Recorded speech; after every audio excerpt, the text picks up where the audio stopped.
Westeros has mighty rivers, but none of them compare to the Rhoyne.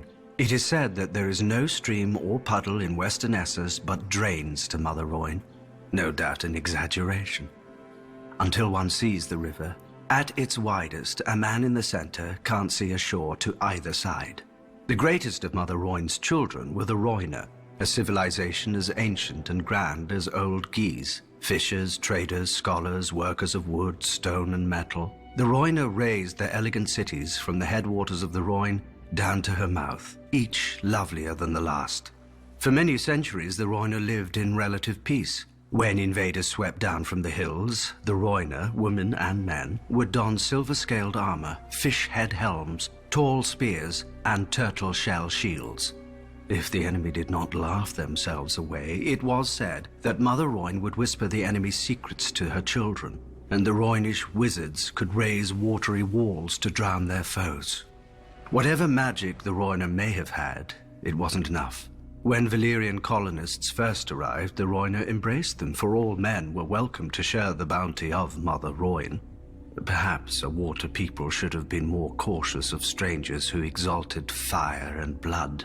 Legend has it that one day the Valyrians netted and butchered one of the giant turtles the Rhoynar held sacred. As a result, thousands were killed or enslaved, cities and towns were burned, drowned and rebuilt. In these wars, the Valyrians emerged as victorious more often than not.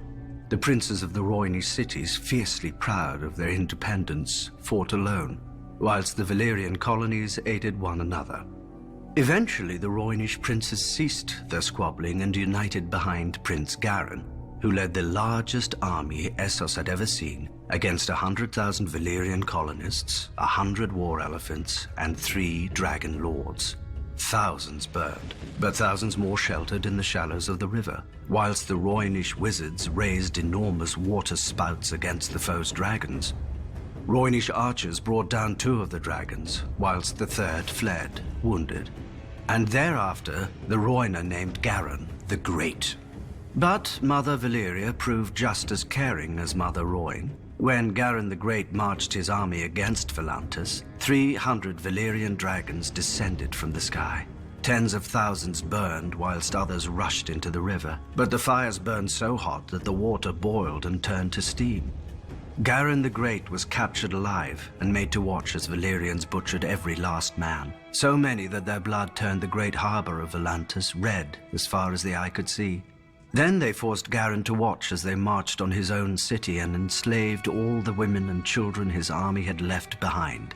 The singers claim that Prince Garin called out Mother Rhoyne to curse the Valyrians, and she in turn flooded the city with foul waters and a damp fog that caused the skin of the Valyrians to harden and crack, and thus was born Greyscale.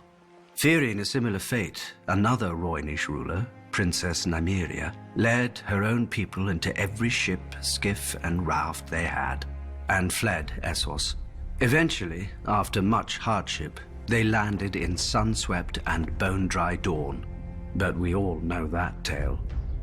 Now Valyria has followed the Rhoynar out of this world, and her daughters have grown into free cities, wealthy and powerful and proud. Still, Mother Rhoyne flows on, past ancient ruins and bustling harbors, sweeping all man's kingdoms to the sea.